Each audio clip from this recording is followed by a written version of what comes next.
right, we're back, Husky Huddle. Yes, we are. We got an We exciting are guest back. once again appearing on, The Courtney Jedi, Williams. yes, himself, who I got to see last weekend in person for the first time in a long time. It was great.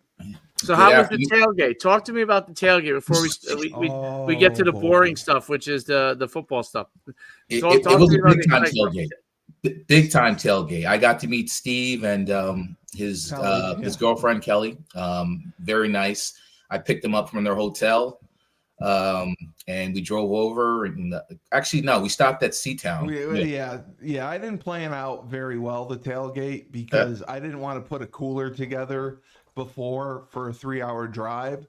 So my thought process was, we'll just stop at a grocery store right by the stadium and grab some burgers and dogs and sausage or whatnot. Lo and behold, there's not a lot of options in East Hartford for shopping. Oh, So, really? No. It's not the most pristine. So you went to cleanest area of Seatown? I Basically, remember that's what, Seatown when I lived in New York City. That you knew of it? Oh I my know God. Seatown, yeah. That's If what Courtney you're said. shopping at a Seatown, you're not in a good area. That's what Courtney said. Courtney said we're going to Seatown. That's the only other place. right. And it was down the road. They do have good food, but it's usually not in a good area. Yeah. Nobody spoke English. It was the aisles. Like I didn't fit down. I was having to Yes, walk it's tight. sideways down the aisles. I can't believe you know Seatown. I lived in New York City, so Okay. I've shopped at Seatown. So Okay. there was this. Although the area actually, maybe it's more of a city thing. Maybe it gets a bad rap of being in. It's a national but it wasn't thing? actually it wasn't in a bad area where I used to go to it. When I lived in the Upper West Side, but there was quite a few of them in the city, and most of them were in a little bit more I didn't know they financially were a distressed national thing. areas. Okay. Yeah. So everything was in different aisles, and we were running around trying to find hot dogs and hamburgers. All I wanted was sausage patties. I love sausage patties. It's small. It's a smaller grocery store, right? See, yes, I remember. Yep. They didn't have sausage patties. They did. No. I was so mad. That's all I wanted was a sausage patty. You must have had hot dogs. They did have. Well, yeah, that's the funny story. They did have hot dogs, and we did get hot dogs. We did not use the hot dogs. We had the burgers. I think we had like 8 burgers or 10 burgers or whatever. And so I got a grill the day before. And I probably didn't research the grill as well as I should have on Walmart.com.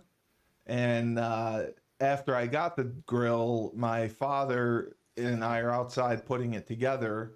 And my father's reading reviews about this grill, and they're all horrible. They all say that it doesn't come with all the parts. It's wobbly. It's the worst grill ever. So we put it together and we figure out how to use it, and it wobbles. One leg's longer than the other, and because Courtney looked at it and it was set at the same height, but it wasn't. So we tried to put a piece of cardboard under there. It didn't really work. So Kelly was cooking. She had to keep her foot down on it to keep it stable so it didn't flip over. Yeah, it was windy that day. So and we screwed the propane tank in, and off to the races we were with the it worked. It started up. It was fine. No, it worked fine. If it wasn't uneven, I think it's a good grill. It's easy. It's small, it fits, and for $130, I don't think it's a bad deal at all. I mean, they had other stuff there that was nicer that you could have gotten for $150, but I figured, I'm using it once, and of course my dad he takes it back immediately afterwards. So we get home and he wanted to take it back, so he took it back. But I would. There's another one I would have gone with after reading the reviews about it. But that's how the tailgate started. And then we got to see Bev Sims. Bev Sims comes running by the ageless Bev Sims, and I was just like shocked. She looks amazing. She looks absolutely amazing for being 80 years young. She's 80? Yeah, she's 80, and she goes to all the games. Mm-hmm. Yeah, she's 80. She goes to all the games. She was great. She was so happy to see everyone. And then our next participant was not as happy to see everyone, which was Tyler. Tyler King. Tyler comes. Tyler had wanted to come into the box with Burton, because we were talking about raising money for Bleeding Blue and doing stuff for them, and I was like, Tyler, it's not my decision. He's like, well, I should be there with you to talk with them. I was like, I'm lucky I'm there. Like, I can't ask for another ticket to get you there. Right. And he didn't really understand that. So then he wanted a ride from the hotel to the stadium. And I'm like, there's no way unless you're there at the time that we're getting there, there's no way we can come back and get you. So he's calling and texting me nonstop the whole ride up about this. And I can't deal with it. So I had to call. I texted and called Terry, my friend Terry McLowry and Uwe, and I said, dude, just talk to him. Tell him I'm gonna lose it, and he's got to stop. And they talked to him, and he still didn't stop. And they said, listen, just get your ticket, and you can sit in our box because they have a box too. Mm-hmm. And all he needed was a ticket to get into the game. Now, I had told him, all you have to do is talk to Coach B, Coach Baylock, fill out the form, and they'll leave you a ticket. We get there, and he's like, I don't even know if I have a ticket. I just did the form. And Courtney tells him, I have an extra ticket. I have an extra ticket for you. And apparently it goes over Tyler's head. He either didn't care or wasn't paying attention. And he's just pacing. He never stopped moving. He's like the Energizer Bunny. He just starts pacing around, and he's sweating profusely. And then he proceeds to, I think he did a lap around the stadium. I'm convinced of it. He comes back in a full sweat, and then he's hungry. So he doesn't ask. He takes 2 burgers and puts them on, and Kelly cooks for him. And then he reaches into Courtney's cooler and helps himself to some beer. I'm like, I had plenty for everybody. So I know. I'm just like, Tyler, nothing's changed. That's what he does. And then Terry came, Uwe came, the guys I played with, and another friend of ours, Dan Hernandez, came, who lived with me in my dormitory at 7th floor Hale, where I used to throw my garbage out the window. So they were all telling stories about that, which was funny.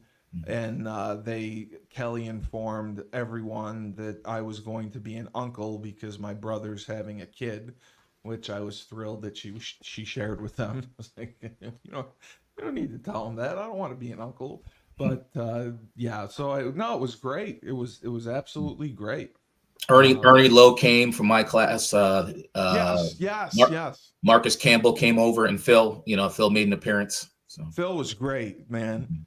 Phil was awesome. Phil came over and made sure that we had everything, and asked, if we need anything, just text him, just call him.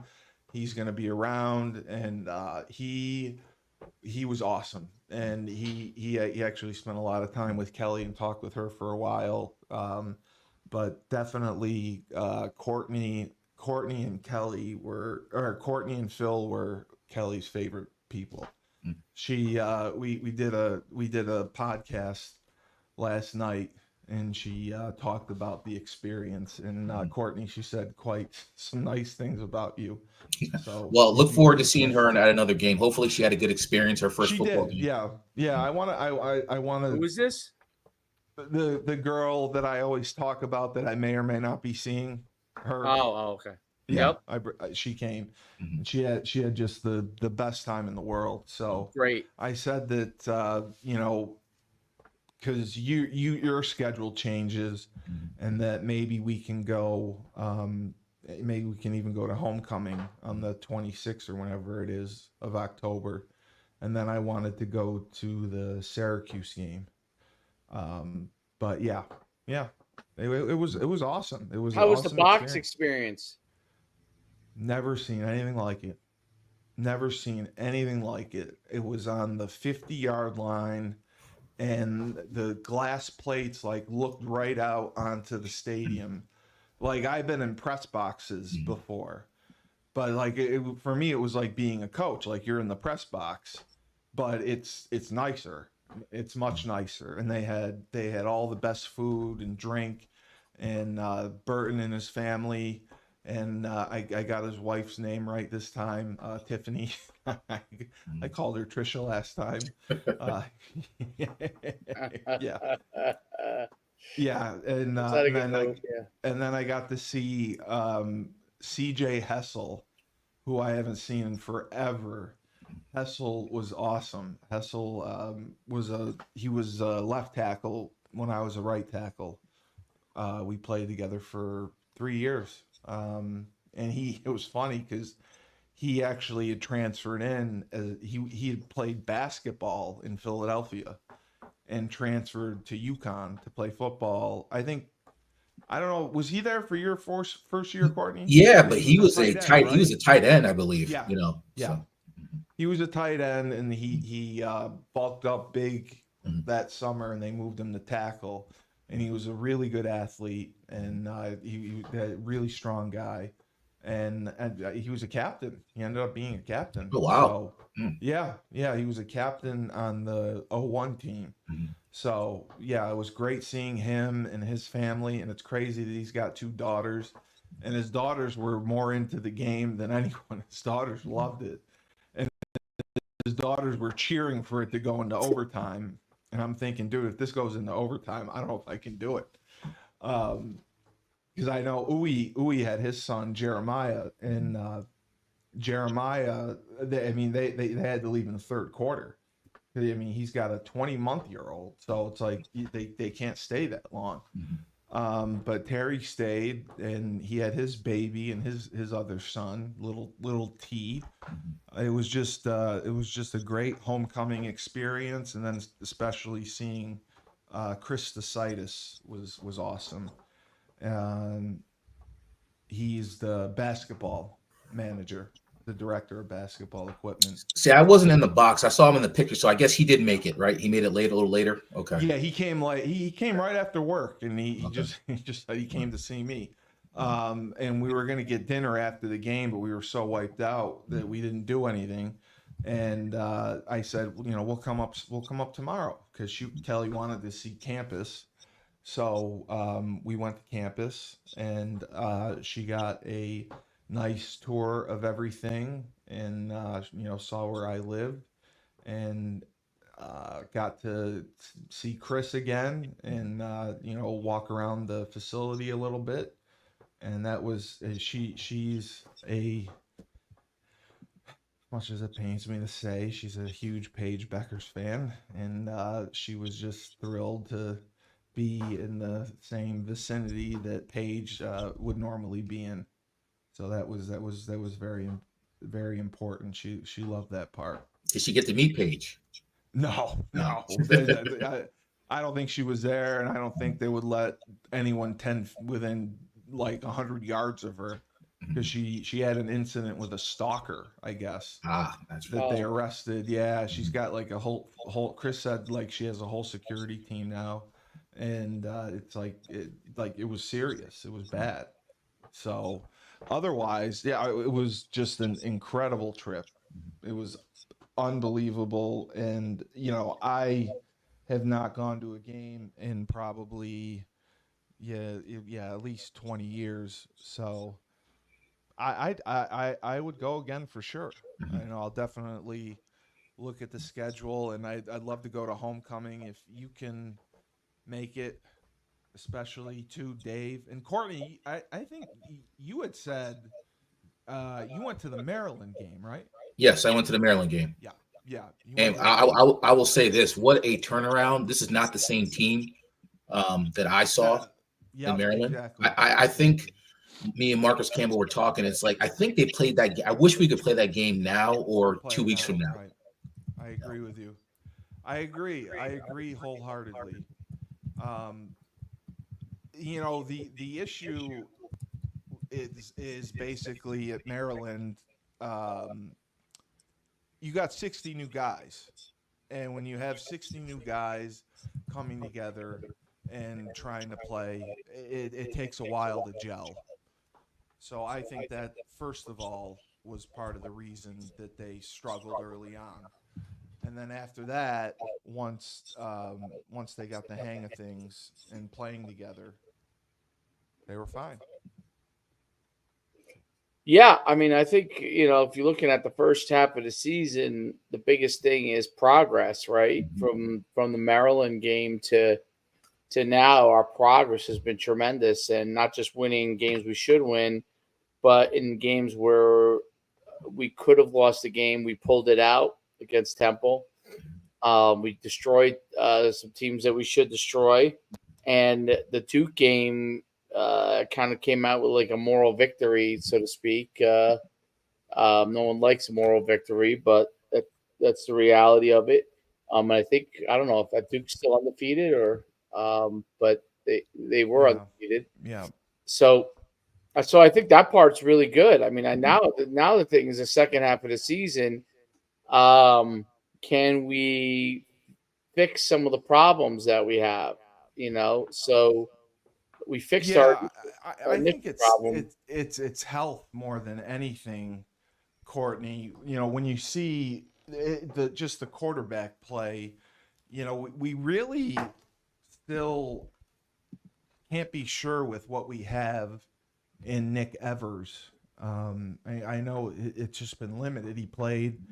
He's 37 of 72, 347, 347 yards, 51% completion percentage, 2 touchdowns, 2 interceptions. But the thing you get from him is the run. He has 42 carries for 172 yards, and he's averaging 4.1 yards a carry. And that's what we were debating about the other day. I was talking with Shane when I had Shane on, because Shane went through and watched the film offensively. They don't really run inside zone, like anything that's kind of inside. They like to run 20 personnel, 2 backs, 3 wide receivers. I thought that was their biggest personnel group, and they would run outside zone, and they would run outside zone, but they're not reading anyone. You're technically supposed to be reading the backside end, but Joe Figliano is slower than whale shit. So when he would pull the ball, he really went nowhere. And Temple had a really good scheme, in my opinion. They played man coverage, and they played the safeties really low. They had the safeties down low in the box, and they were saying, if you're going to beat us, you're going to throw the ball and beat us. And Skylar Bell got hurt early on. That hurt. But the first half was just uneventful. The only score was a block punt. Temple blocked the punt, and then we had 2 good drives, stall out, and we kicked field goals. And Courtney, that first drive, they ran that speed option, and I thought that Cam Edwards had gotten the first down, and they marked him short. And I thought they should have reviewed that. Yeah, unfortunately, I got because you got there right on time to the game. Oh, okay, yeah. I got there. I think after they kicked the field goal, right? Because it was 3-0, correct? Okay. Yeah. Yes, yes. So I definitely missed that first drive. Yeah, but that's what they ran. Mhm. They ran a speed option, and I thought he had the first down by a mile, and he didn't. They marked it short, and it forced him to kick the field goal. But Temple's offense was, I mean, it had been abysmal. They were averaging 2.6 yards a carry going into the game, and then this game they had a running back that was averaging. He rushed for like 129 yards. I'm just trying to pull it up. He had 129 yards rushing, and was averaging like 7 yards a carry. Right. Which I couldn't believe that. Yeah. So that's what was really shocking. Therese. Okay. Well, they changed it. It's still, he had 12 carries for 95 yards, 7.9 yards a carry. Their quarterback he was 18 for 32. He only threw for 136 yards. And Figiano was 24 of 41. He had 272 yards passing, one touchdown, 2 picks, but he accounted for 3 turnovers overall, and that was the killer, and it was good. The guy that had the best game was T.J. Sheffield. It was good to see him have his coming out party. He had 9 catches for 141 yards and 15.7 yards per carry and a touchdown. To Yards per me, catch. and I don't want to be too critical here, but to me, it just seemed like there was no rhythm with the offense in the first half. No, I agree with you. They tried to go fast. They tried to do some tempo, and I like tempo. Tempo's fine. I don't like teams that do it all the time. And it seemed like at first we tried to be a tempo team on those first few drives. It was tempo, tempo, tempo. And then they started huddling and they started to slow things down. They never went back to it. So it seems, listen, we're 4-2. If anyone told us this in August, Dave, when we had our first show, I think you and I predicted 6 wins was probably the over under where they'd be at. Right. So 4-2 is great. And the adversity that they overcame in this game, I mean, it was 7-6. It was 7-6 at halftime. They did not. I'm sorry. I'm sorry. I'm wrong. They were up 9-7 at halftime, but they played as bad as they did. And normally, this would have been a game they would have lost probably by 30. But they came back. They scored a touchdown. I think it was on the first or second drive in the third quarter, and then the fourth quarter, they had 13 points.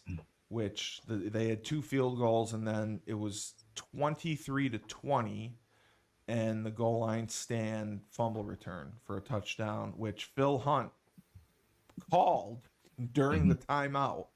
He predicted it. He said, "Listen, man, I'm telling you, something's going to happen here," and something did happen. I have no idea how.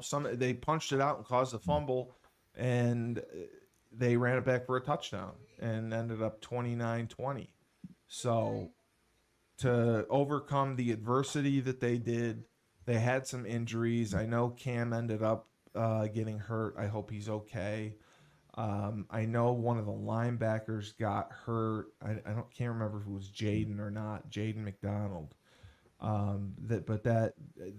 They are, depth wise, that is what hurts them. And then not having Nick Evers hurts them. Because I was at the point, like, I wanted to go down and fight the quarterback. He missed probably 2 touchdowns. Courtney, did you remember the one he had that he like completely overthrew. He fired a missile. It was like I think it was at either the end of the first half or the second half. Yeah, I would Should have scored again. I just think that the whole offense seemed out of sync, and the receivers had a Yeah. couple of drops as well. And They I think did. you said it best. His touch, for whatever reason, I mean, he throws bullets in there. He You know, throws missiles. yeah, he's got a throws great missiles. arm, but we're definitely a more dynamic team with Nick Evers as quarterback. I mean, I think Pup said it. I mean, I think we're one dimensional. I mean, Yeah, well, the problem, which I tried to explain, is that you cannot run the ball out of the shotgun without a running quarterback because you're one man short every time. You know, as a center, you're always counting the guys, the front, you know, the Mike, the Will, who you're working to. So unless you have a tight end backside to cut off the backside end, you're not blocking everyone. So Temple, you know, we were running what's called mid zone, and that's like the new fad now. You know, teams have been running mid zone for probably the last 7 years or so. It's not true inside zone, which is the outside leg of the guard of the aiming point, Dave, as you know. Right. Mid zone, they push it's outside leg of the tackle, and then true outside zone is 1 by 1 outside the tight end. And I explained to you several times why I do not like outside zone out of the shotgun, because the back has to turn his shoulders perpendicular to the line and run across to get the handoff. And then it's more of a cut play. You got to stick it and go. It's tough to get the tackle to reach the front side end, or if the end goes inside, you know, he collapses the guard and gets penetration and it all gets blown up. You need to have an inside run. You need to have that. Their tight end is good. The Hunnig kid, the German kid, I love Germany. I played in Germany. Great beer. But Courtney, like, I love zone schemes, but I think that you need to have a gap scheme. You need to have They power. need more pin and pull stuff. I like the pin and pull gaps, stuff too. You know, I love pin and pull. I think that'll give a little bit more of a power attack, and you can run counter off of it, and you can run power. Counter, yep. And yeah, and you can run it for multiple people. You can run it for your QBs. You can run it for your backs. But it doesn't seem to be that's that's actually more of the norm now, is really pin and pull blocking and counter H. You pull the guard and the tight end. Right. That's what everyone does, and that's what I think Courtney would help them up front, because I think they have their tackles are both very good. The center and the two guards are, I think, the weaker of the group.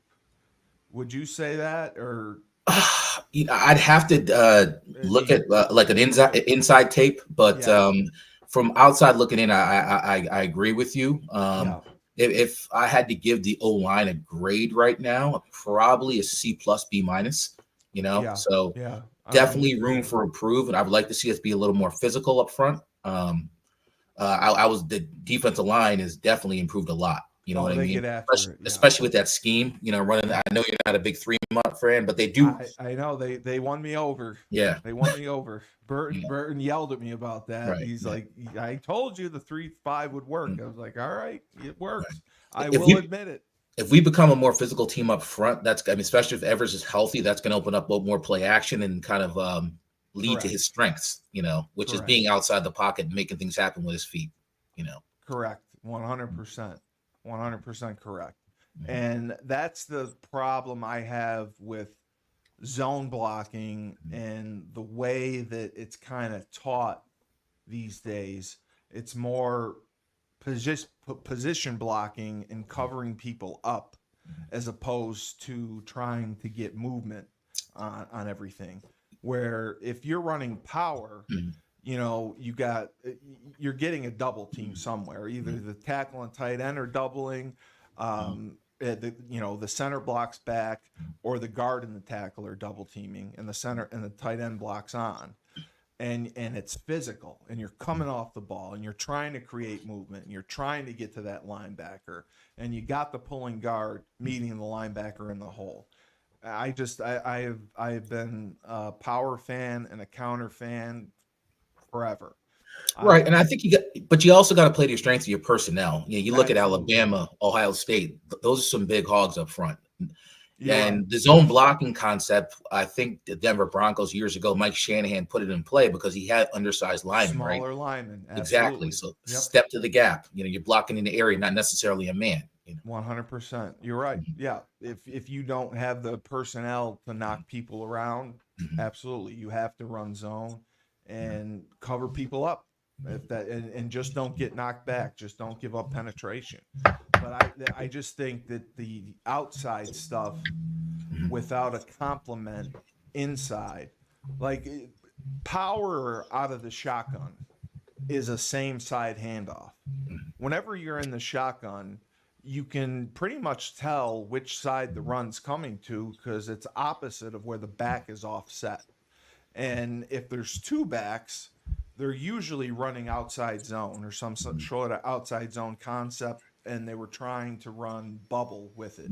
Right. And the only reason I don't like that, I had an offensive coordinator, Holy Cross, who would not throw bubble out of the gun because he thought it was way too hard of a throw. Anytime we threw bubble, it was under center. We would go under center, and we would combo zone, bubble and zone. Bubble being the first option, zone being the second. So if it was 2 over 3, which we did get sometimes, you could throw the bubble. If it was 3 over 3, you run the zone to the tight end. Right. It's a box read, and yep. No. Yeah. But overall, that I mean, the run game, I just think they need to have an identity, like we said. If it's going to be zone, then I just think they need more of an inside play, whether it's inside zone. I love true put the back in the pistol and run midline zone, and they got to protect Evers on these reads and make sure either like he either pulls it the way that we did it. If our quarterback pulled it, he would run, but he also had the option to throw a bubble off of it backside.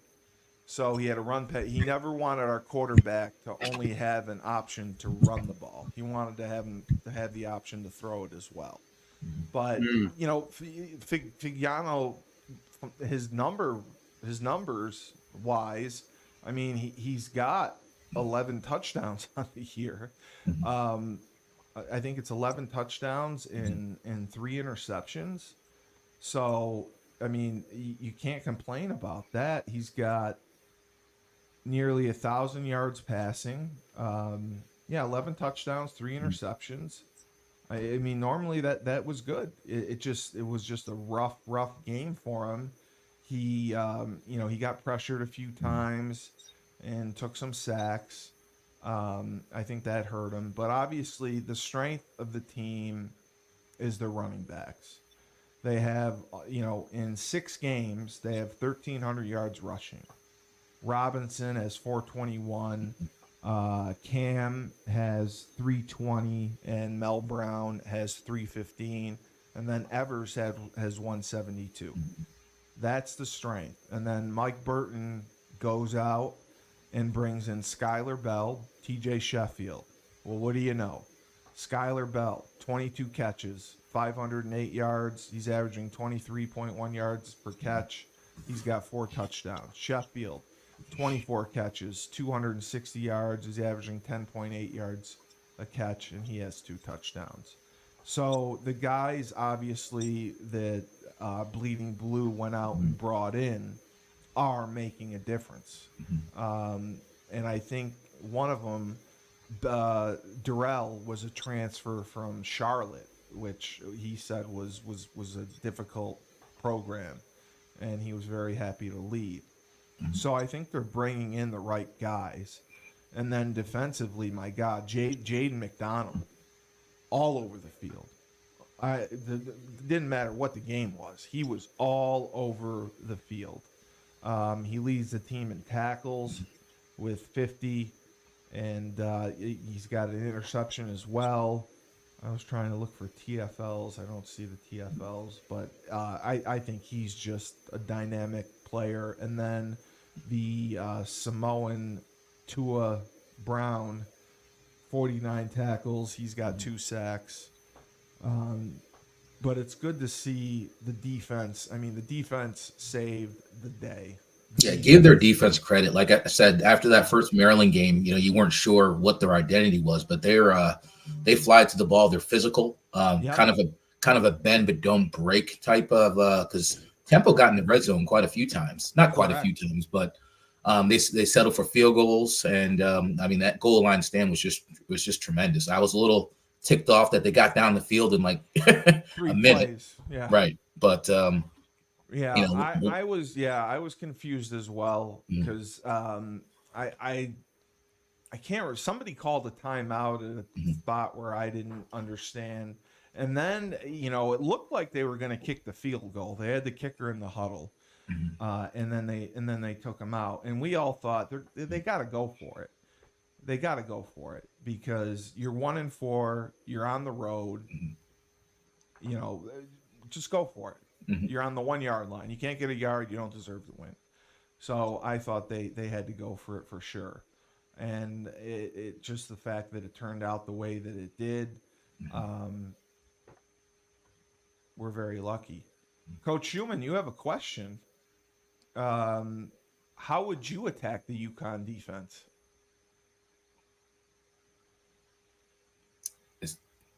Coach Schuman. Yes. We have a question from the Peanut Gallery. Go for it. He wants to know how you would attack the UConn defense. I would run power at them. You'd run power right at the 3-5? Yep. Okay. So the cows come home.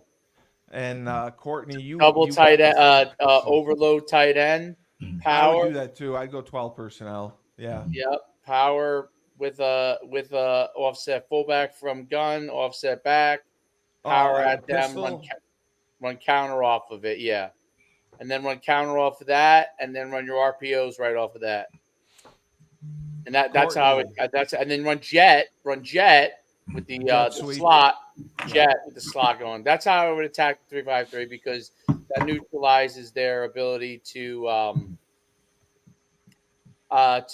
just randomly attack you from all these different areas, and it allows the line to get more people to the point of attack, and then it also allows backside run on quarterback. It allows RPO backside. It allows front side RPO where you can send sniffers on a wheel type of thing.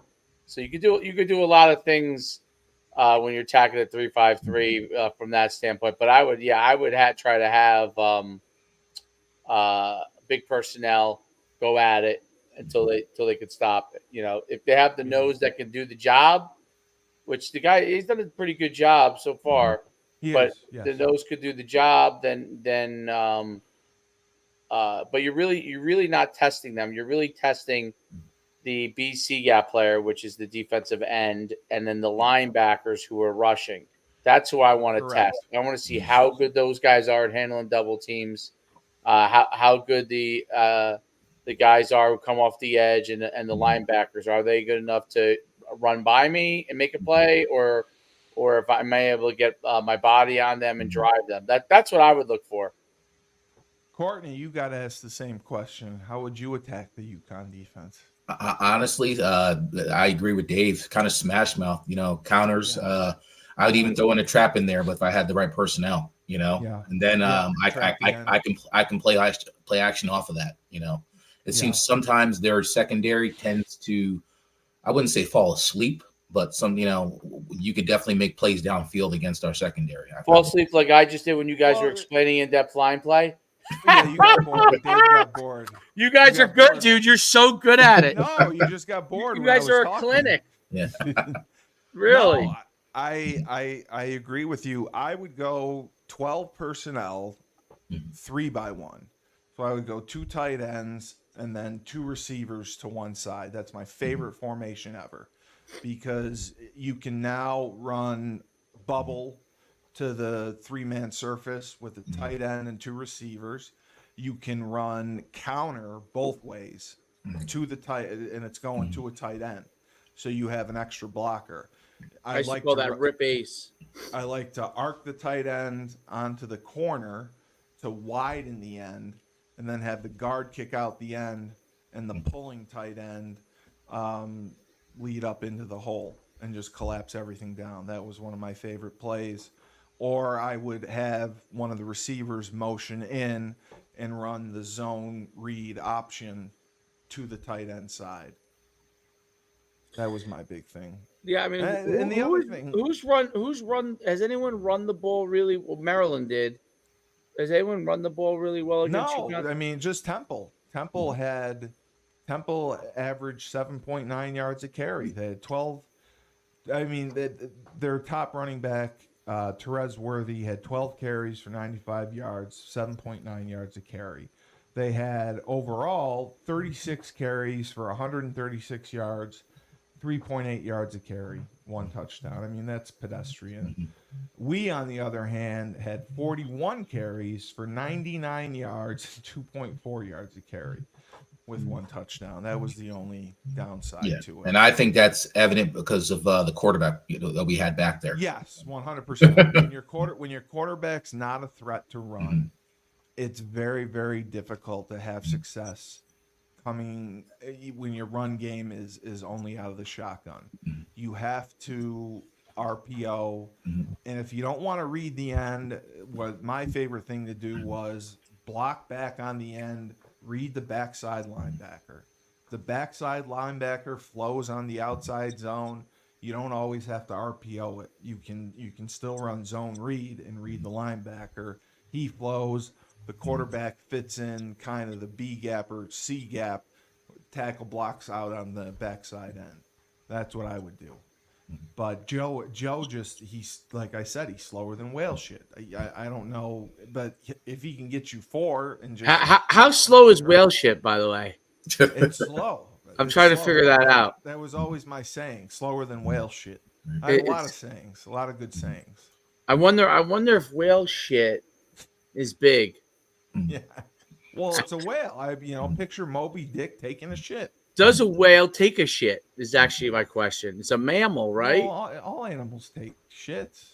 They do? What animal doesn't shit? I don't know. I know my dog shits a lot. Die if you don't poop, you die. Yeah, well, it doesn't mean that's. Let's say, okay, they do. You're right. Maybe you do. Right?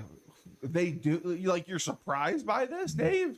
I don't know. It's in the ocean. You know what I mean? That's where I swim. You know what I mean? Like, I mean, the whales are taking shits where I swim. I mean, flowers don't shit. I mean, but a mammal's gonna shit. Yeah. They also got whale sperm floating around in there too. They shoot. It's like a fire hose when a whale. Wow, whale poop is worth a lot of money. Is it? Yeah. What do they? Oh, because they make the oil out of it, right? They can use it for a lot of things. Wow. Yeah, it's crazy.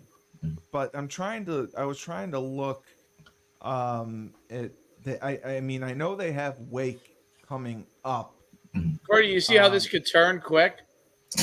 Yeah. Well, you're the one who had to look up whale shit. I mean, I don't know how you could distrust me that I would not know a whale would poop.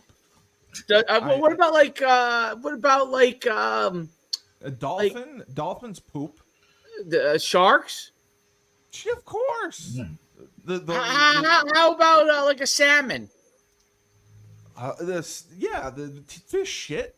Salmon and bass and pike. Yeah, they poop.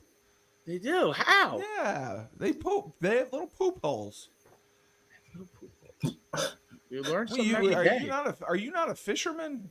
I mean, I fish, but I never thought about it in that capacity. You never thought. Well, I mean, most people don't. But if you want to have a discussion about it, it piqued my curiosity. Podcast. Yeah. I mean, it comes right out of their bum. They have a little bum hole, and it squirts out. But Wake is 2 The Hartford and 3. Whalers. What about the Hartford Whalers? That was the only pro sports team Connecticut ever had. Right. That's why I started the Hartford Whalers. Well, they have the. Sorry, the I Wolfpack. distracted you. You guys They can have the go back Wolfpack. to line talk for a few minutes. And I'll take a quick nap. No, I just saw they were playing Wake, and Wake. Courtney, I got to tell you a quick story. 2 and We'll 3. go back to UConn football. I mean, that's exciting, but No, go ahead. I'd love to hear. As long as it's not about me, go ahead. No. But I guess there are tremendous amount of stories about you that I'm learning. I just didn't know that. That's great. So, I can tell you this, Courtney, when I coached offensive line as an assistant in 2007, our team won the state championship. I was the offensive line coach, and I learned more in that year than any other year of coaching. Period. End of story. Stop. Because coaching the offensive line, it was so you could be so you had to be so sound. Everyone had to work together, but you also had cool levels of creativity. I thought so. Even though there's obviously fundamental things, but like you could be within it, like creative, like depending on the people you played against and who was good and who wasn't, and who you double teamed and who you didn't, who you down blocked on and who you didn't, who you decided to zone. It was a lot of fun. It was a lot of fun. By the way, Steve, that team ran a ton of almost everything they ran was either outside zone or inside zone, right to the state championship. The only team I ever coached that was the majority of their run game was offensive, outside zone, inside zone. Was it out of the gun? It was out of the gun. Offset eye. You had nothing, no running play to the running back, to the side the running back was on. We ran inside zone, so he'd be behind him. Sometimes you hand him off. Oh, you'd hide him. Okay.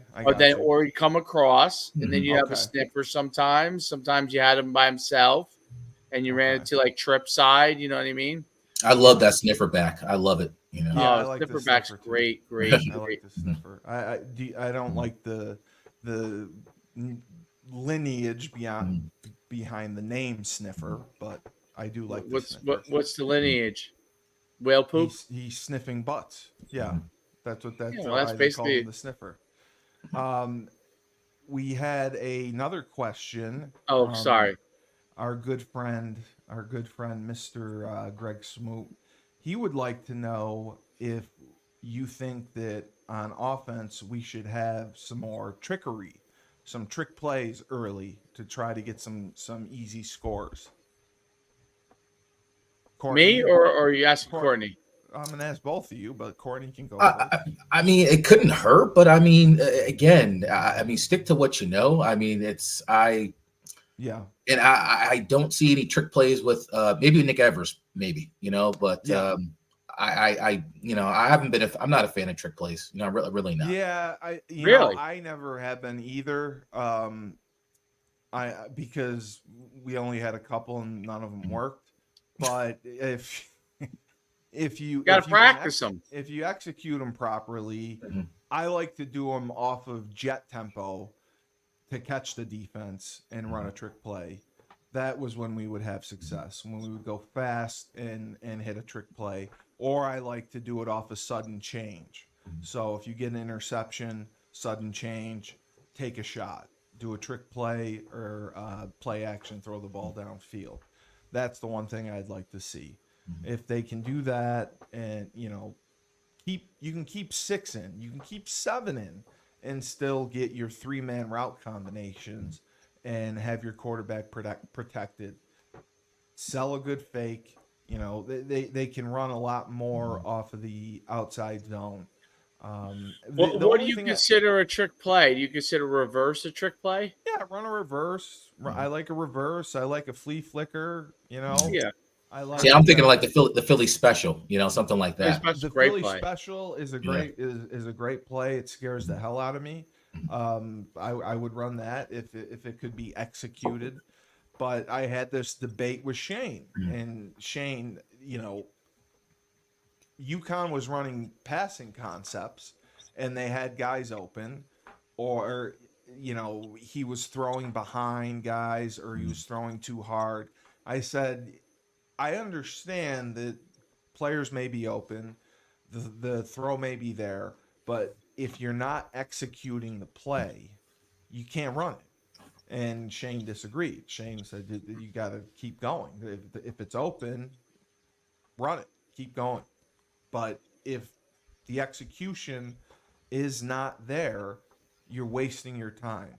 You have to look at what you can execute, what you can do well, and focus on that and get better at that, instead of trying to throw something in where your quarterback is not able to make the throw and he's not executing the play. That was my concern. Especially, they tried a couple play actions and they use 50 protection, where just the 5 guys and both backs were out. I think that's scary. The one thing, Courtney, I wanted to see more of, and I think that we will with Evers, nakeds. They got to do some nakeds where the front side tight end slams the end and then runs a flat route. You tighten down the backside receiver split. He runs a drag, and you high-low the linebacker. I think putting Evers, have him naked off of outside zone, slam flat with the tight end, drag, post. I think that's a good concept. And if he's not there, just keep it, And then he runs it. Yeah, he's got a run pass option. The other one I like is tight end and 2 receivers, same thing, slam flat, and now you run a flood concept. The tight end slam flats, and then the slot receiver runs a corner, and then the other receiver, the widest receiver, runs a go. That was my other favorite concept. So that's what I think they can do. I think, getting Evers on the move, moving the pocket, and they have so many good running backs. The offensive line, I agree with your assessment. B-, C+. There's room for improvement there. But otherwise, I will say this, right? Now I was going to ask you too, what midway grade would you give them right now? I mean, to me, I'd give them a solid B. The whole team. The whole team. Yeah. Yeah. I would give them. I would give them a B+. I think they've overachieved. So I would give them a B+.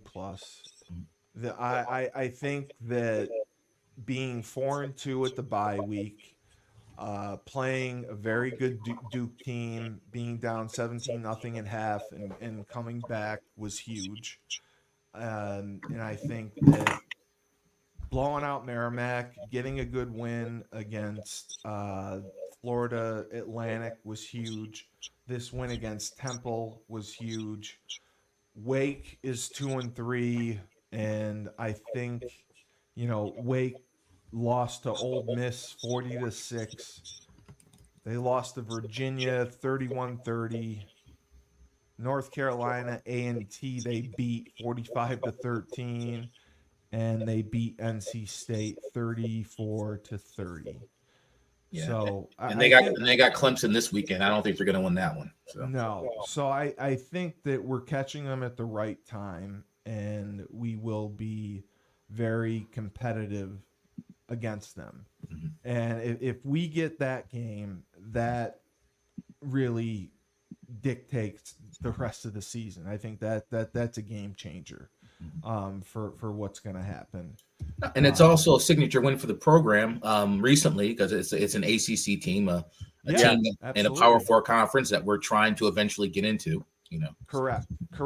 Rice is down. Georgia State is decent. UAB, I think that they can beat.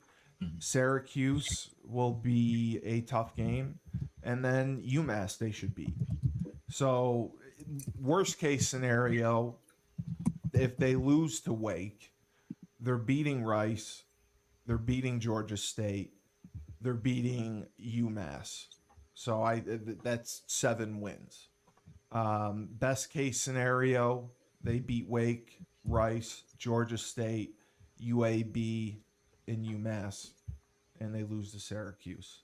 So I think you're looking at 7 to 9 wins, which would be a remarkable, incredible turnaround, and that will make the difference and get us into a conference.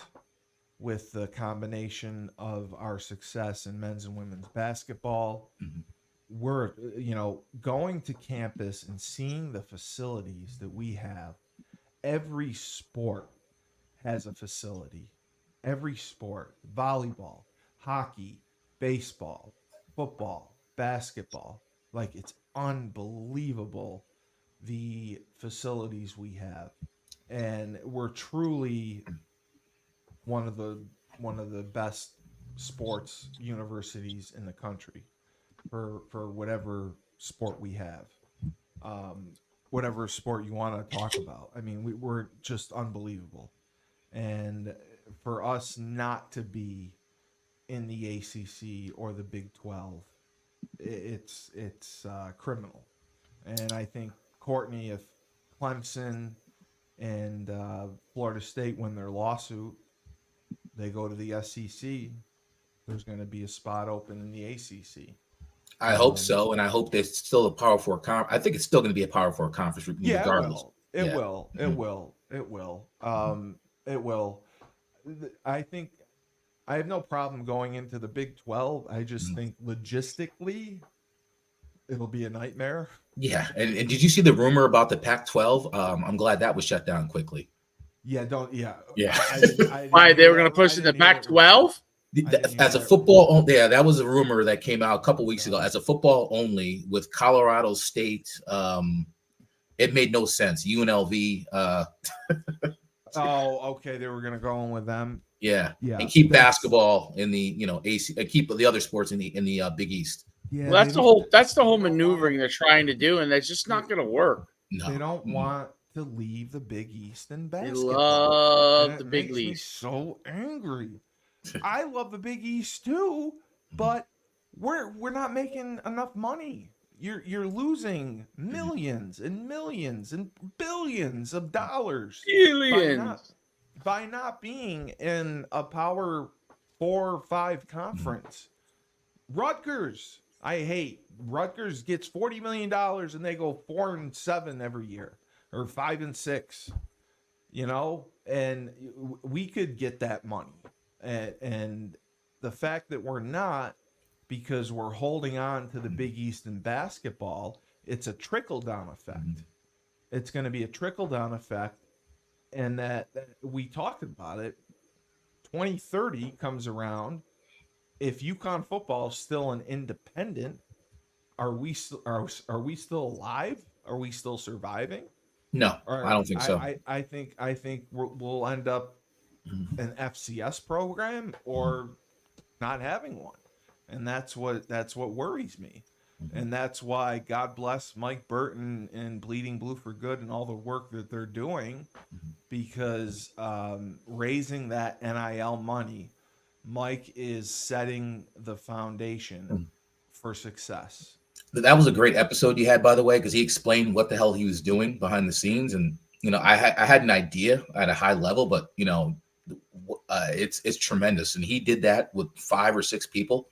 That's what he did. And I mean, he made me want to, I went and donated after that, I did too. Yeah. I did too. So that's what I was going to propose. Great explanation. So first time I've seen anybody explain anything with respect to that. Well, it's frustrating that there's a couple collectives and they don't work together. Mike's the only one that works directly with Mora, directly with Benedict, and talks to them constantly. What do we need? Who are we losing? Who's out there that we want to get? What's the market value, and how much are we going to need to raise? And Mike's as great as he is because he's brilliant and he has a business sense. As I said, I couldn't run a lemonade stand. Mike can handle, and he's killing himself doing this because he doesn't need to. He's working his tail off for Bleeding Blue because he truly does bleed blue and cares about UConn and wants to see our program succeed. And he's laying the foundation for us to do that. And the issue has been people not knowing about the collective, and it's just about getting more people to donate. And that's what he had said to me. And what I like about it is that he has a hand or advising more or working with more. They're working together on as far as who they're bringing in. And I think that's what Mr. Burton, his father, had a problem with years ago when they brought in Pascaloni. Yes, no disrespect to him. Yes, no, I know. I remember that. Mm-hmm. I remember that. But yeah, no, Mike has worked very, very well with Coach Mora and all the coaches.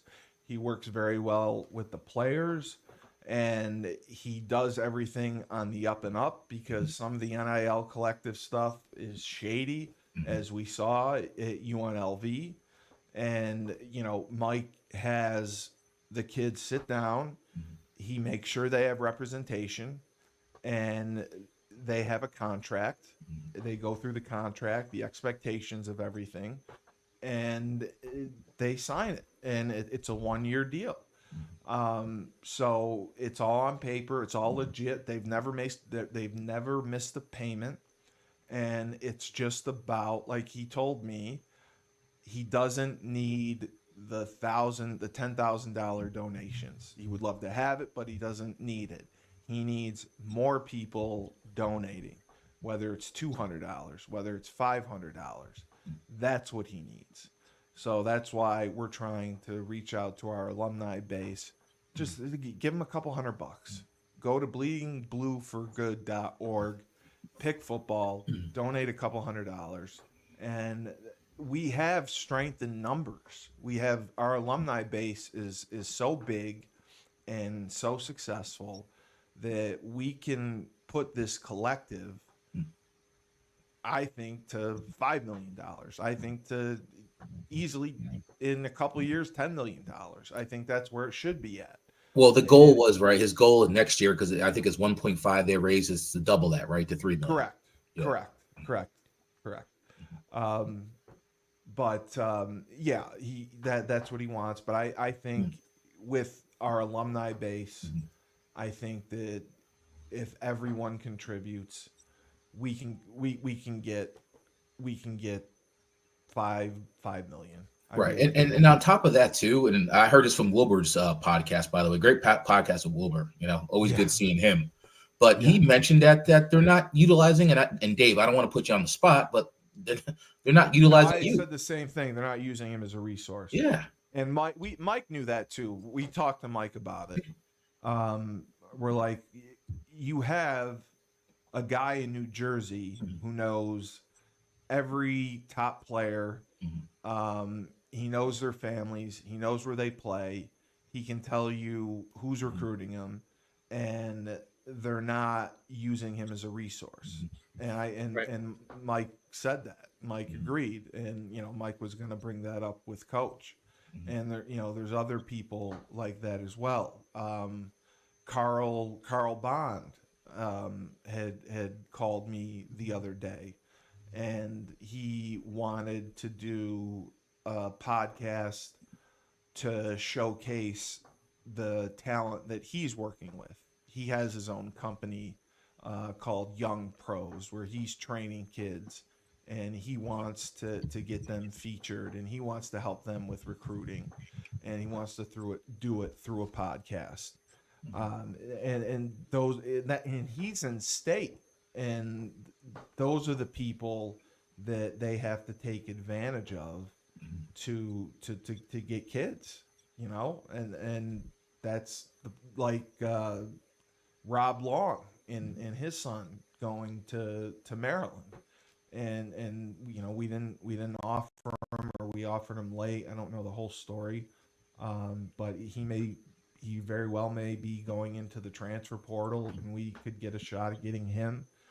But the fact that absolutely we have resources out there for recruiting, and they have to take advantage of them. I know no coach likes to take advice or listen to alumni, but like Dave's not a typical alumni. Dave's someone who basically pioneered the 1-day recruiting camp and model and ran camps all over the state, all over the country, and knows all the top talent in one of the best football states in the country, in New Jersey. You have someone like that and you're not using him. You need to. Well, Agreed. I mean, I'm putting you over, Dave. So, no, it's it recruiting is different. It's changed a lot dramatically. Some of the things that they yeah, I could get know. away with in the past, they cannot gonna be able to get away with. So it really does become a thing where you have to figure out the best way to uh, get help in recruiting. And And navigate it, because everyone's got handlers now. yep. Everyone's got handlers, and a lot of these kids have agents early on.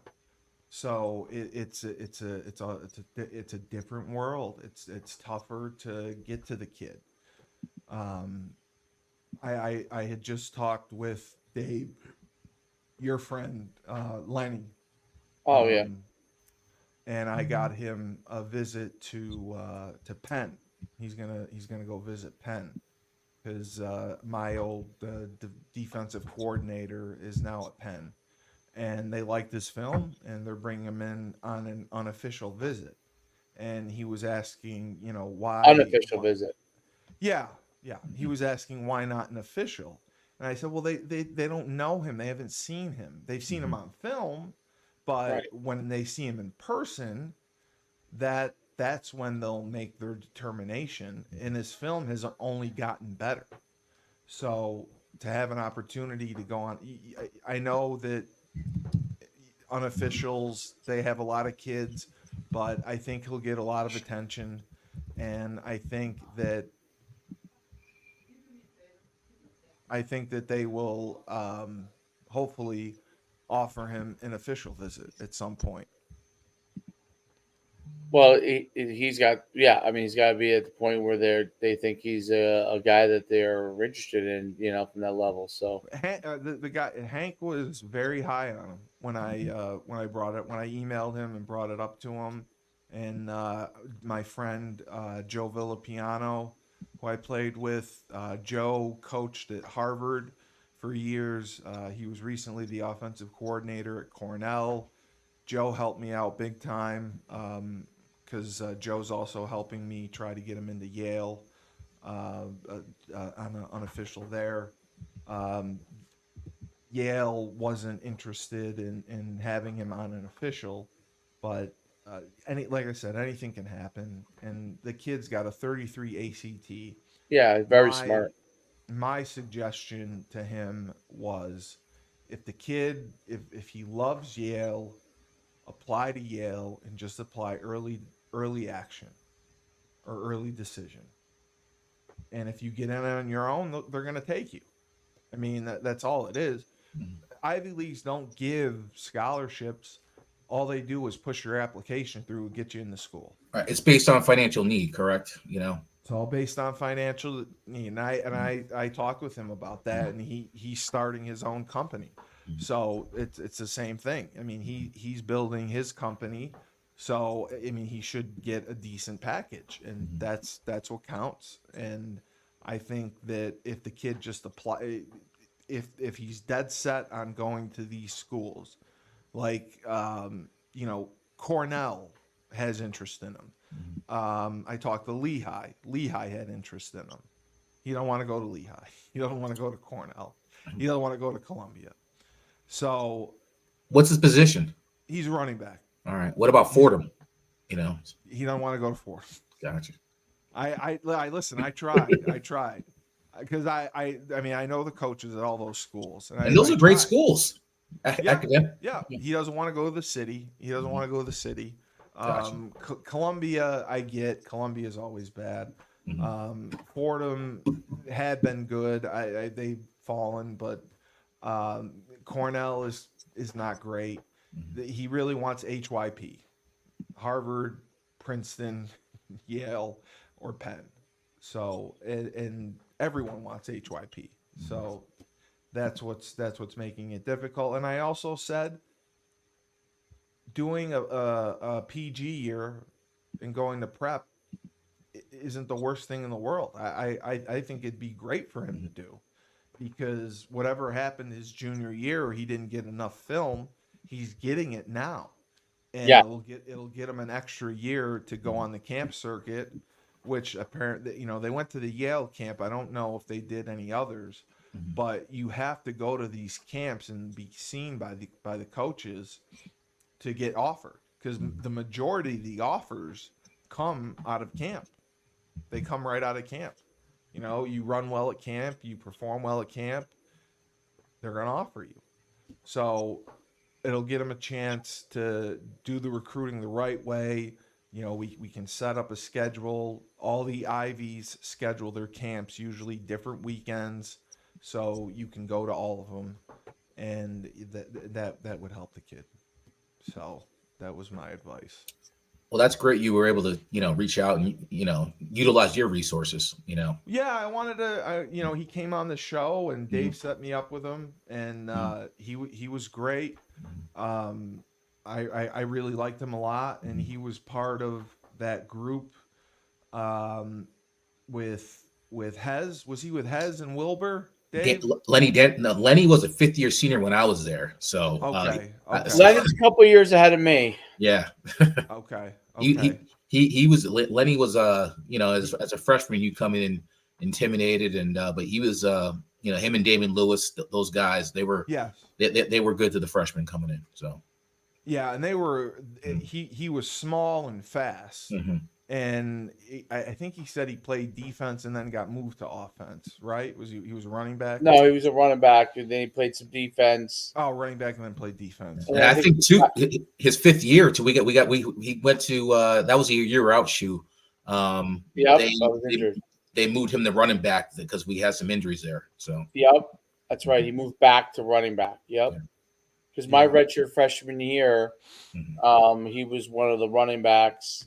But then I think he came in as like higher on the depth chart. Then I think I don't remember how much he played. He came in as an athlete, and no, he came in as a running back. He was a starting running back. Oh, okay. He was a starting running back, I think, pretty early on, and then Wilbur and Eddie came in. Eddie Long and Wilbur Gilliard.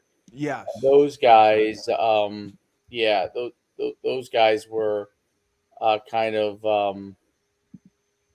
had taken his place from that standpoint. So, Right.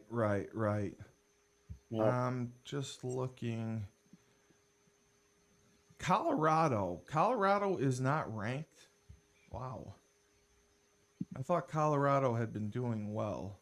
They have, but they haven't really played, a top 25 team yet, and they will this weekend.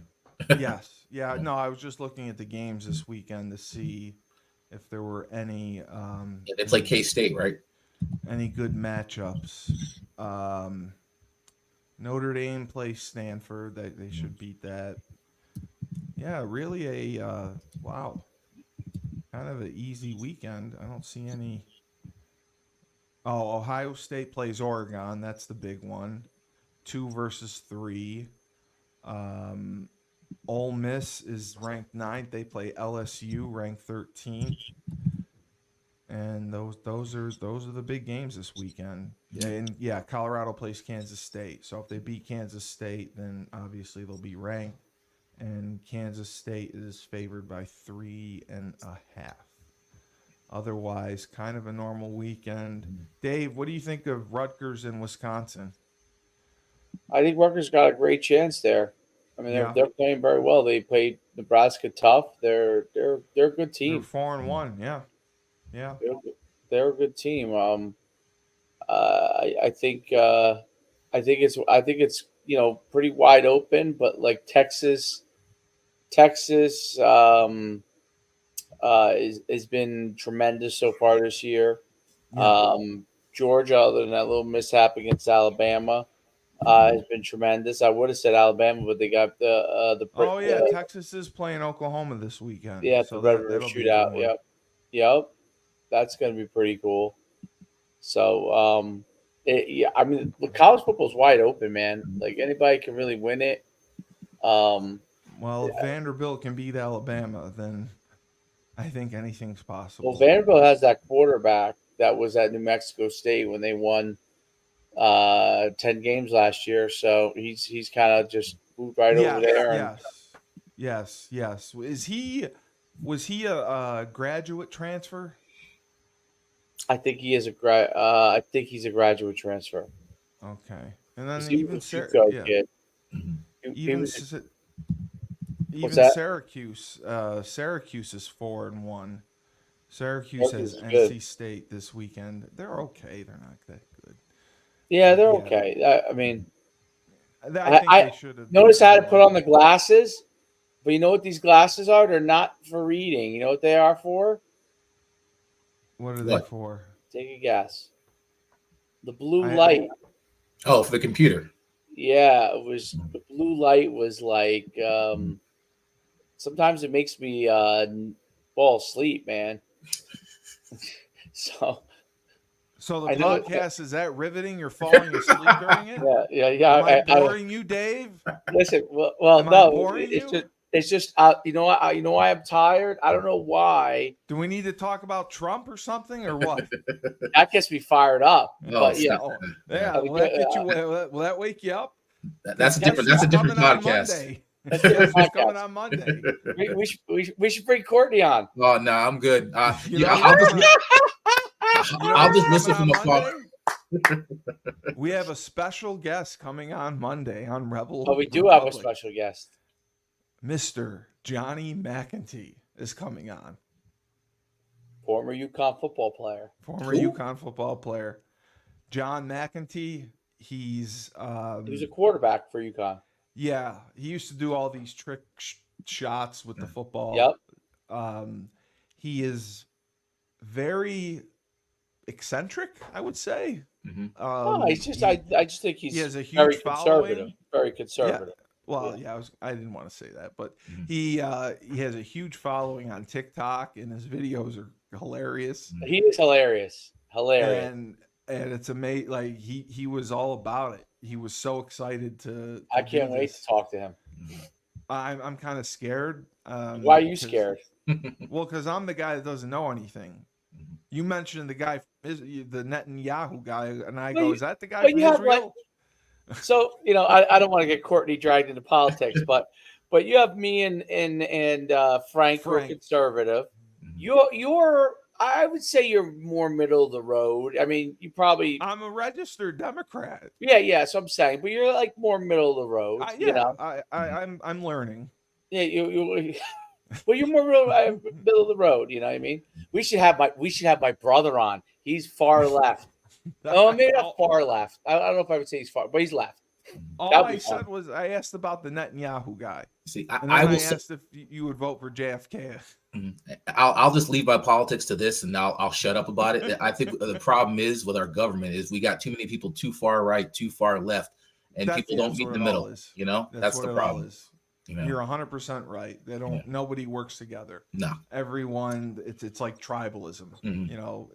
And I'll give you my quick argument. I'll argue that I was the middle. The middle moved right. In the middle moved right. Fair enough. I mean, when people started seeing their I'll leave it at that. But I think Courtney's point is valid. Courtney's point is very valid. True. 100% Very valid. true. No, and unless people don't try to. Well, you know what it is, and this is a whole different discussion. You know what it is? People are entrenched. Frank would say this. People are entrenched in what they believe, and it's very hard to get them off of that entrenchment, right? And so, I think that's happened much greater over the last 15 years, and but it's and I think personal now. That's what bothers me. What's that? It's personal now. Like I don't think personal is good, but you know what? Not. That's what drives me crazy. If you think this way and I think this way, I know people don't want to be friends, which is we can't be friends anymore. We can't be friends anymore. It's I think it is too. I think people should believe whatever they want to believe, as long as you treat people the right way. That's the most important thing. And what you believe politically is your personal beliefs politically, and that's But you could still be. There's lots of other things in life other than what your views are politically. Absolutely. I got to show you this. What's this? Dave, right here. See this? Oh, hold on. Yeah. So, what is it? That's my mother. That's my mother. Oh, hello.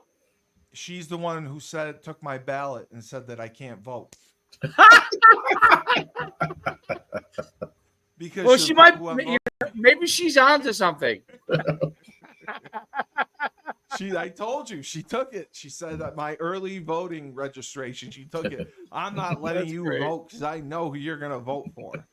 That's great. That's funny, actually. I'm telling you that it's got to be against the law. I got to report her. Mm-hmm. There's got to be some. It's called voter suppression. Just in case you didn't know. But anyway, no, that was great. Let's. We've been. I got a guest for Monday too.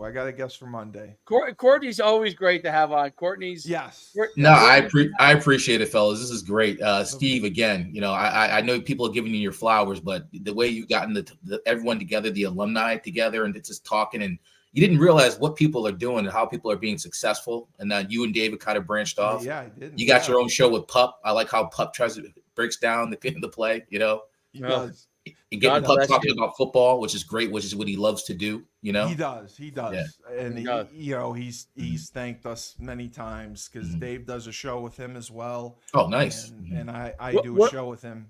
What's your show called with? Oh no, your show with Pup is called Festivus. Yes, that's what I said. Steve Cully's Festivus of Sports. Yeah. It's a local network. It airs on the radio and as a podcast. And I couldn't think of a name, so I went with Seinfeld, my favorite show. So that's how it worked out. And then I lost my co-host, so I didn't do episodes for a while. And Shane wanted to do it. I said, all right, let's go. Let's do it. I said, we'll do Festivus. Mine and Shane's goes off on endless tangents. Well, it's called mine and his are called college. It's called College Football Friend. I saw that. Yes, I saw that. But you got to keep them on point. If you keep them no, I get off point because we know each other obviously so well. So it's like, forget it. Like we started off talking about Alabama for about 10 minutes, and then an hour and 20 minutes they're talking about something completely unrelated. Yeah, that's okay. Completely. Okay. Before we go here, as Dave knows, I am a diehard Jet fan. I don't think you knew this, Steve. What are your thoughts on the firing? For me personally, I thought he didn't throw the interceptions, but from a leadership standpoint, I just didn't see it in him at all. I think Woody Johnson should sell the team. Why? Why? You're firing your head coach when you're playing a game. If you win, you're in first place in the division. Now he's awful. He ruined Zach Wilson. You're the one who still believes in Zach Wilson. I know he ruined Zach Wilson. Have a resurgence. Listen, I'm sure he's a great defensive coach, which he's shown to be. Robert Salia. No, I think he's great. It seems like he's a good guy. He seems like he's a good guy. I think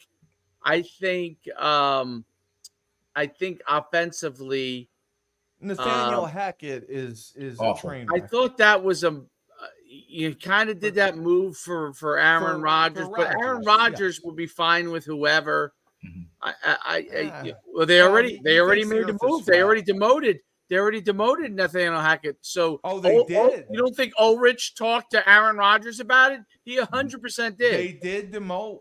Yeah, he's not calling the plays. He's the, I don't know what he's the passing coordinator, as they say. And I don't know how good the other guy is, but he wasn't demoting him without saying, "Hey, listen, I got to let you know that I'm going to demote the offensive coordinator." Like, I think probably Aaron Rodgers was like, "Hey, whatever we need to do to try to get this thing in the right direction." I mean, they have the talent to win the AFC East. That's why Woody Johnson said he fired him. He fired him. I listened to the call. Okay. Not many people have listened to the call. I listened to the Woody Johnson call with the media, where he explained why he fired him. I saw the quotes. Right. Well, I listened to the actual call. I listened to his voice, him talk and say it. I thought he should have been coach of the year last year for winning 7 games with those guys. Are you nuts? He won 7 games with nothing. Salia.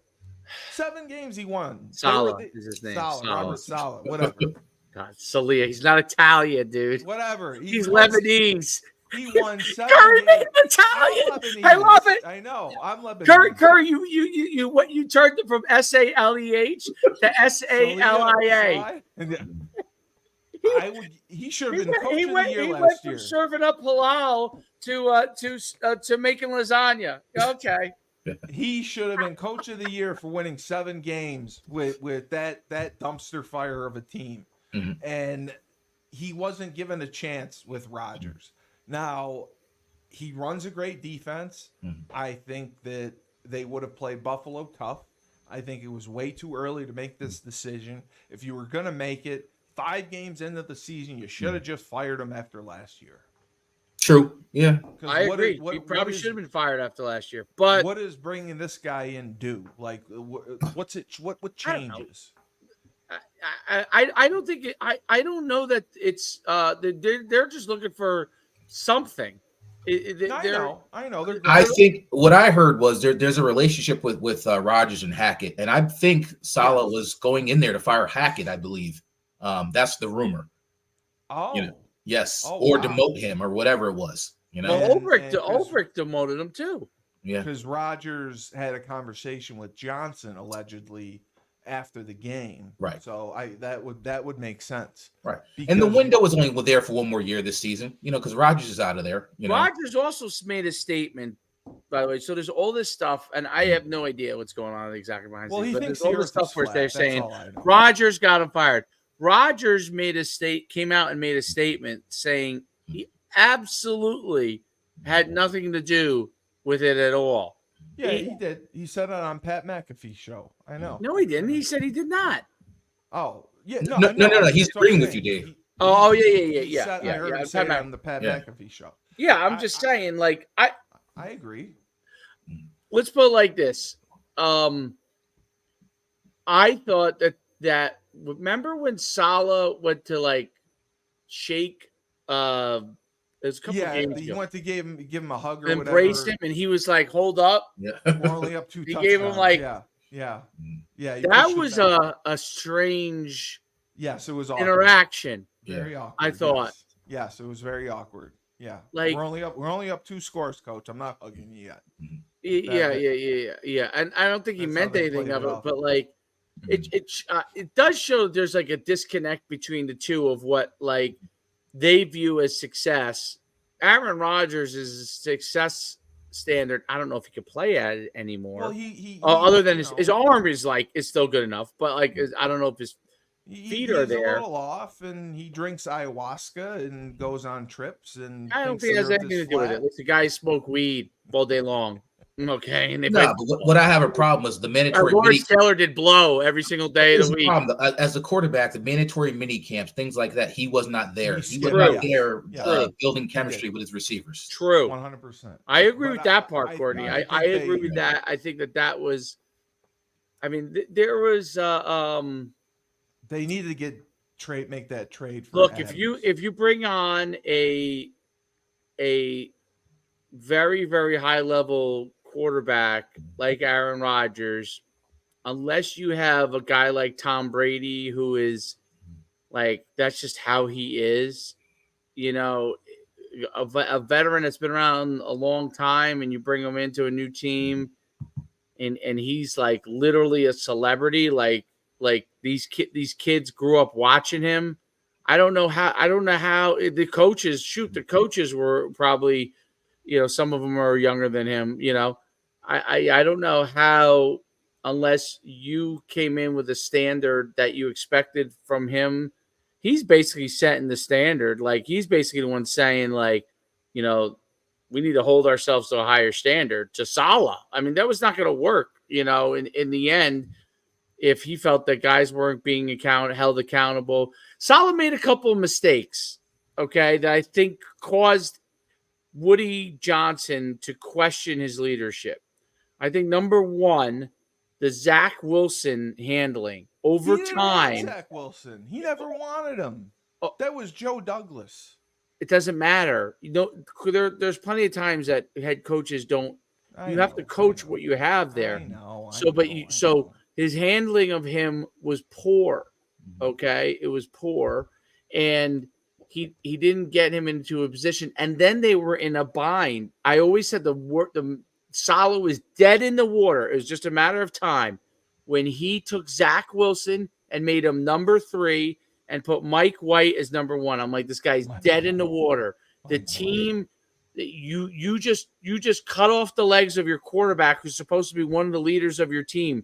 No player is going to respect that quarterback when he goes back on the field. And amazingly, they stopped but one of the things that happens when you do that to the quarterback, subconsciously, the players say to themselves, what's going to stop him from doing that to me? That's the thing that happens to players, okay, when you do that to the quarterback in that fashion. Insecurity, 100%. If this is the first pick in the draft, and he can treat him in that manner with zero respect, like he didn't earn it, okay, what is to stop him from treating him like me? Now, the defensive players may be different because he probably has a much bigger hand than the defense. Those guys may not feel that way. But don't tell me the offensive players don't feel that way. And I brought in Aaron Rodgers to kind of put that at bay, okay? And then last year, the mistake he made when Aaron Rodgers went down, and Aaron Rodgers really helped Zach Wilson a lot, was basically what he did was he basically handcuffed Zach Wilson again. So, I mean, he made it like he set himself up to fail. I mean, if you're just going to hand off the ball not let him throw the ball down the field, you're going to lose more games than you're going to win. So I thought that was poor management. That was, to me, an inexperienced head coach. That's like when you see, I don't care what level you're at, college, high school, or pro. Okay, inexperience is inexperience. Now, there are some guys that are amazingly haven't had any experience, and as soon as they become a head coach, I guess the Nick Sabans of the world, they figure things out pretty quickly, right? But it reminds me of when you see like a high school coach that's been a great assistant for a long time, and he's in his first year as a head coach. He kind of struggles a little bit in the beginning, right? It's tough, yeah. And then he figures it out. It didn't seem to me that Salah was figuring it out. It did not seem to me. He brought in the season pro, okay, and then this year he has him back, and he didn't like. He strikes me as a guy who's a great defensive coordinator. He's super organized, gets the most out of his players, very excited. Guys like him on the defense, okay, understands the nuances of defense. Offensive players are different cats, period, end of story. The offensive linemen are totally different from the wide receivers and running backs on your offense, okay? Defensive players, because I play both sides of the ball, and obviously they're also a different – quarterback's a completely different cat, okay? That mindset of a quarterback is completely different. Having coached a lot of quarterbacks, they are different. So defensive players, I don't care, D linemen, linebackers, DBs, they have slight differences among them, but they're all defensive guys, and their mindset is all somewhat similar. It's totally different on the offensive offense. Linemen are different than tight ends. Yeah. Tight ends are different than wide receivers. They're different than running backs, and quarterbacks are different than everybody. And you have to figure out how to get those guys to do what is necessary. The great ones like Belichick or Parcells or an Andy Reid, they figure it out. They figure out how to man. Now, Andy Reid's different because he was an offensive guy. He was an offensive guy. But they figure it out. Like the Belichick and Parcells are the defensive coordinator guys who I think did a great job. They were defensive guys first of figuring it out. Like what did they have to do? Like Bill Parcells could be the biggest what, but he figured out how to get along with Phil Simms. He figured it out. Like he figured it out. Like he had Lawrence Taylor on his defense, man. You know what they used to say about Lawrence Taylor? Lawrence Taylor would come into the meeting, okay, for the defensive meeting, and he would lay down on the floor and he would close his eyes. Mm-hmm. And no one said nothing to Lawrence Taylor. And then at the end of the film, they would wake up Lawrence Taylor and they would, all right, here we go. And they'd be like, Lawrence, let me go over with you a couple of things that we need to talk about for the defense. Mm. And that's how they would go over with Lawrence Taylor, because Lawrence Taylor was just out partying until probably about 5 minutes before the meeting. And by the way, he came in late, probably 25 minutes for the meeting. So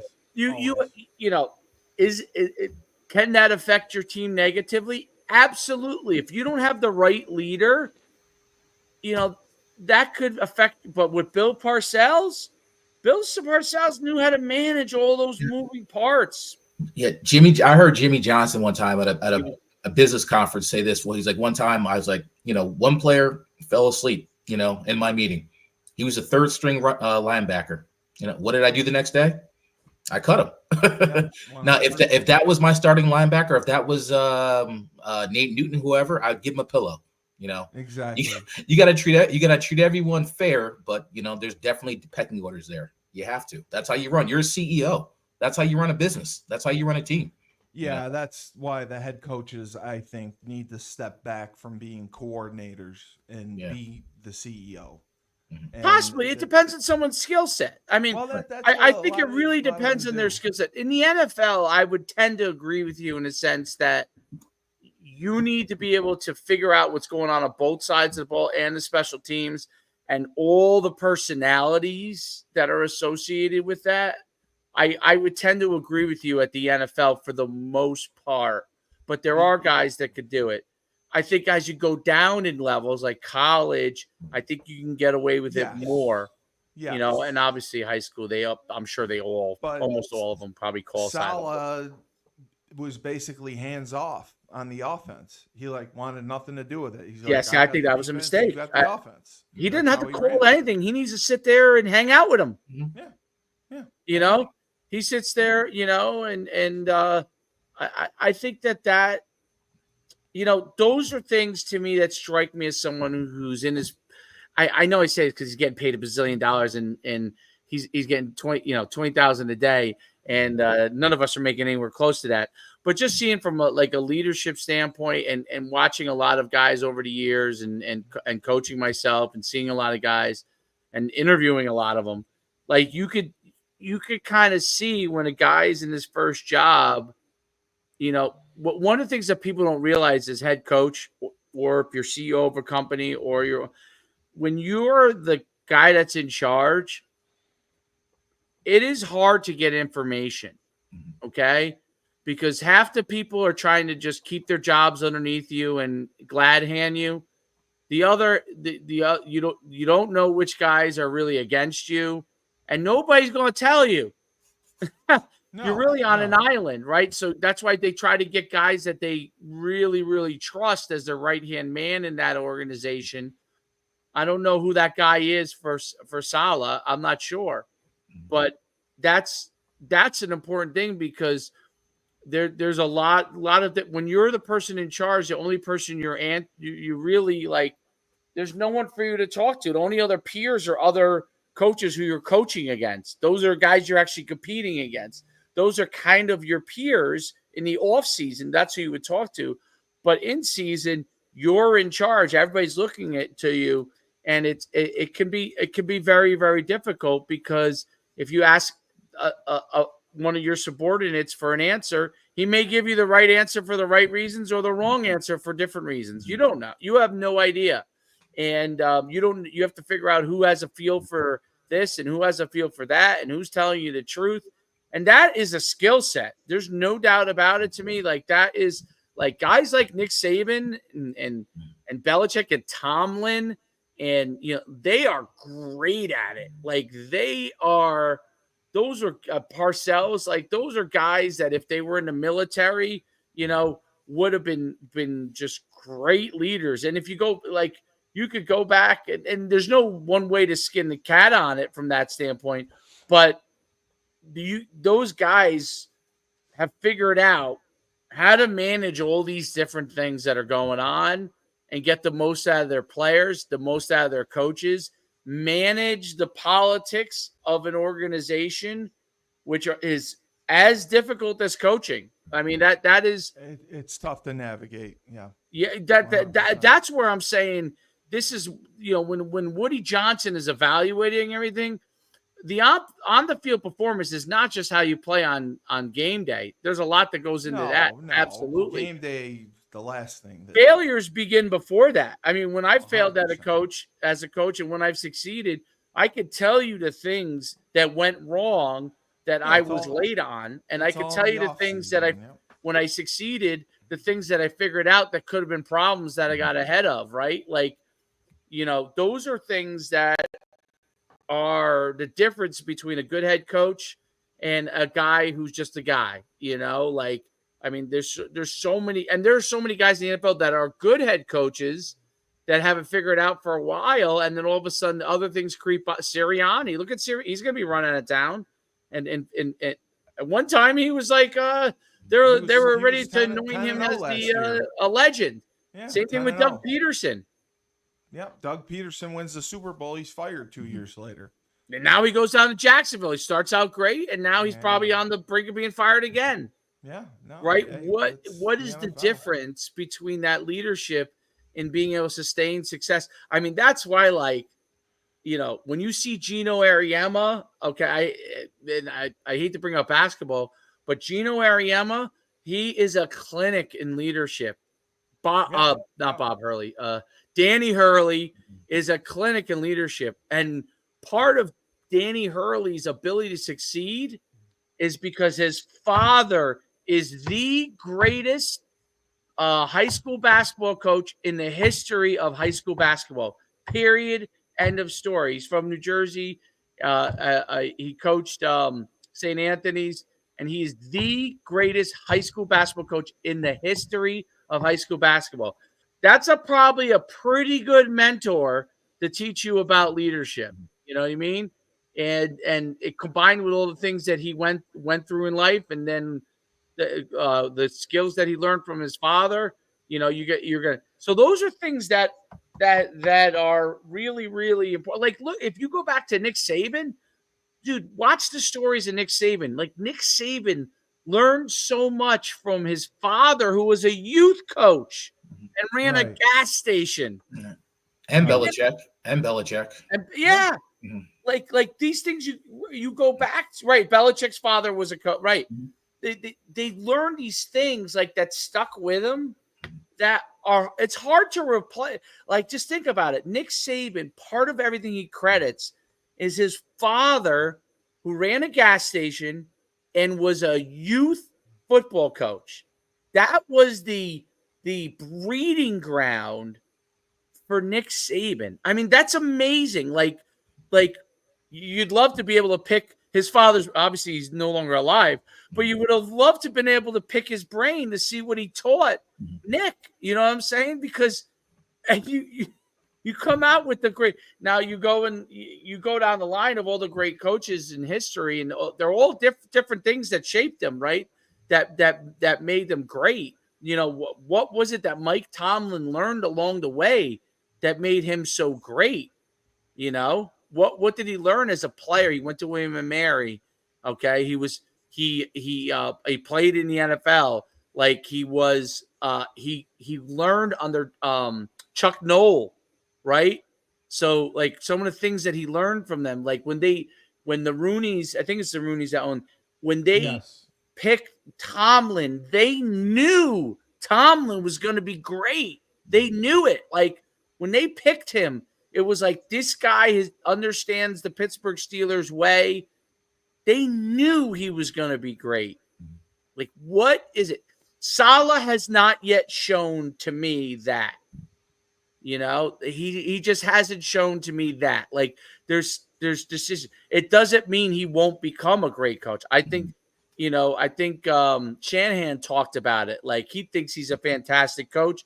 It was, he was disappointed that he got let go, but there's probably things that he has to continue. I bet you when Saleh's a month or two into it and he starts evaluating what he did and he didn't do, the next job he gets, he'll be a lot better because he will have figured out some of the things that he made mistakes on. Who I should have trusted, who I shouldn't have trusted, who was good for me, what players should I have brought in that were good for the culture, what wasn't good for our culture. And if he does that, he's going to be a lot better because I think he's close. But I think he made some fun. The number one glaring mistake. I called my father up when I said it to him. I said he's going to be fired one day, and it's going to be because of what he not. They're never going to say it was because of what he did to Zach Wilson, but it was the beginning and the end. Like if I was a player on that team on the offense, I would immediately been thinking I better watch my back. That's what I would have been thinking. I better watch my back. He could take the starting guy, throw him completely under the bus, and make him number 3. Yeah, I put that on Joe Douglas. Joe Douglas should not have drafted Zach Wilson. That's just but the GM will be fired for his draft picks and what they do performance-wise. The coach is fired for how he handles the people that are there. You know what I mean? And then, listen, there are guys that are screamers that are the best. Saban's a screamer. You know, there are guys that are calm, like Tony Dungy, who's unbelievable. Tony Dungy never raises his voice. There is no like people like to say, oh, you should try to be more like Tony Dungy. Okay, well, why shouldn't someone try to be more like Nick Saban? My favorite video is Nick Saban and Muschamp when they're at LSU and they're barking at some players. It's like a meme almost. And the two of them are barking so loud and screaming so loud at somebody. I don't know who it is, but they're both next to each other. And you know what? That's the greatest college head coach of all time. He's a barker.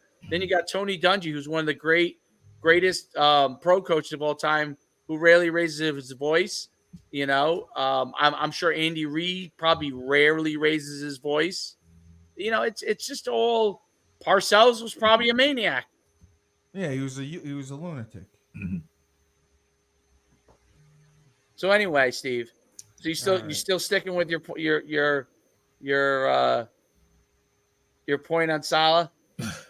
Yeah, I am. I think Joe Douglas is the one to blame. I think Woody Johnson is a cantankerous fuck. And I think Saleh should have been coach of the year last year for winning 7 games with that dumpster fire. I think that had he remained head coach this season, they'd be a playoff team. What owner do you like? Besides the Chiefs owner, I like the who is an easy one to think is what's that? The Maras. The Maras have always been first-class owners. The Giants? Yeah. Wellington Mara and his family have been John Mara. They've been first-class owners. They fired 4 head coaches in the last 7 years. Yeah, they were 7 years. Yeah, it's they made a good decision. Kraft seems to be a pretty good owner. You know. There you go. Yeah. Kraft. Joe Judge. You know, Pat Shermer. Yeah, but they hired them. The owners hired those guys. Yeah, the GM hires them. The GM. I don't agree with that at all. You don't think the owner comes in and interviews the potential head coach? I know. He had a bad run with the last few coaches. All right. They're having a bad run now. Dayball's all right. He's turning it around. He is? He's turning it around. What's his record? They're all right now. They won the last couple games. They just beat Seattle. Yeah. I mean, they lost to the Commanders. They beat the Browns. They lost to the Giants. They beat the Seahawks. So they're 2-3. Yeah, I mean they're coming around. Daniel Jones is playing better. I thought they were stupid to let Saquon go, but Kraft I thought came out looking the best on the Patriots Dynasty documentary. He was at least the most honest about the situation, where Brady and Belichick was his surly self, and Brady kind of danced around certain things. Kraft was like honest and sincere. He's like, I wanted to keep them both, and I wanted them to fix it and work together, and I couldn't get it done. Who do you think are the best? Who's the best GMs in football? The three best GMs in your opinion? Well, I don't know the GMs. John Lynch. John Lynch is great. I agree. San Fran. Yep. The Chiefs, I think, have a great GM. I like what they've done. That's easy. Maybe the Lions GM, whoever he is. Good one. Yes. Yeah, I think. Okay, there you go. Best. There you go. Yeah, and Dan can't talk about a head coach. That guy's a leader. That guy's a leader among men. And Ryan Poles has done a great job. Yeah, that's Chicago, right? Yeah, and Houston, I give them credit because they. No, I'm sorry, Chicago. Houston, because they got the draft picks for the Watson trade, who have all been. Well, you know who Houston's GM is, right? You know who Houston's GM is? It's the Patriots guy, right? Yeah, Nick Caserio. That everyone hates. Yeah. He's great. I know people don't like him, but yeah. I know he's great. Well, people don't like him because he doesn't get back to people unless he feels like he has something that he wants to get done. Sure. I mean, I was an agent, so I dealt with, his team. So, well, fellas, listen, this has been great. I got to run. So do I. I got to go run a flag league in about an hour. So let me get out of here. Whenever you guys need me back on, please let me know. For Courtney Williams, Coach Schuman, I'm the best podcast host in the universe, Steve Cully. This has been Husky Huddle. Remember, when life gives you lemons, don't make lemonade. Take 2 oranges and throw them back at life. Later. All right.